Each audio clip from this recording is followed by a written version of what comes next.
ഒരു സാധാരണ വറുത്ത മുട്ടയുടെ വില $500 പെൺകുട്ടി അവിശ്വസനീയതയോടെ അത് കഴിച്ചു. പക്ഷെ അത് വറുത്ത മുട്ടയല്ലെന്ന് കണ്ടെത്തി. ഡേവിഡ് പെട്ടെന്ന് ഒരു സ്പൂൺ എടുത്ത് രുചിച്ചപ്പോൾ അയാൾക്കത് എന്താണെന്ന് പറയാൻ കഴിഞ്ഞില്ല. വറുത്ത മുട്ട, മാമ്പഴം, ശീതീകരിച്ച തേങ്ങാനീരും മദ്യവും ചേർത്ത് ഒരു മധുര പലഹാരമായി ഉണ്ടാക്കിയതാണെന്ന് അയാൾക്ക് പിടികിട്ടിയില്ല. പക്ഷെ അടുത്ത വിഭവം അവനെ പൂർണ്ണമായും ആശയക്കുഴപ്പത്തിലാക്കി. കാരണം അത് മണ്ണുള്ള ഒരു ചട്ടിയിൽ വളർത്തിയ ചെടിയായിരുന്നു. മാനേജർ വന്ന് അവരോട് പറഞ്ഞു, ഇത് വളരുന്ന സാലഡാണെന്നും എല്ലാ സസ്യങ്ങളും ഭക്ഷ്യയോഗ്യമാണെന്നും. ഡേവിഡ് പെട്ടെന്ന് കോപാകുലനായി ദേഷ്യത്തോടെ ഷെഫിനെ കാണാൻ പോയി. താൻ കഴിക്കാൻ വന്നതാണ്, മാജിക് ട്രിക്സ് കാണാൻ വേണ്ടിയല്ല. പക്ഷേ ഇത് കേട്ടപ്പോൾ ഷെഫ് പോൾ ദേഷ്യപ്പെട്ടില്ല.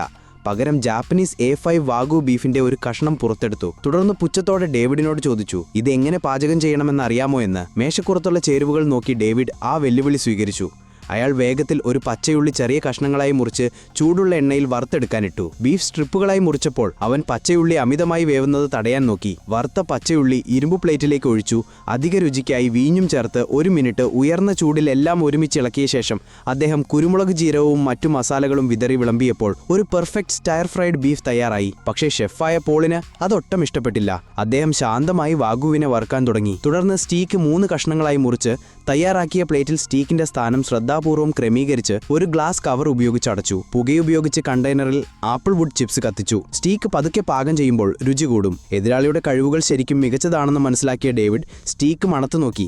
ഒരു വാക്കുപോലും പറയാതെ റെസ്റ്റോറന്റിൽ നിന്ന് ഇറങ്ങിപ്പോയി. പോൾ അയാൾ തയ്യാറാക്കിയ സ്റ്റയർ ഫ്രൈഡ് ബീഫ് രുചിച്ചു. അതിന്റെ ഘടനയും രുചിയും കണ്ട് അയാൾ അത്ഭുതപ്പെട്ടു. അടുത്ത പാർട്ടിനായി സബ്സ്ക്രൈബ് ചെയ്യൂ.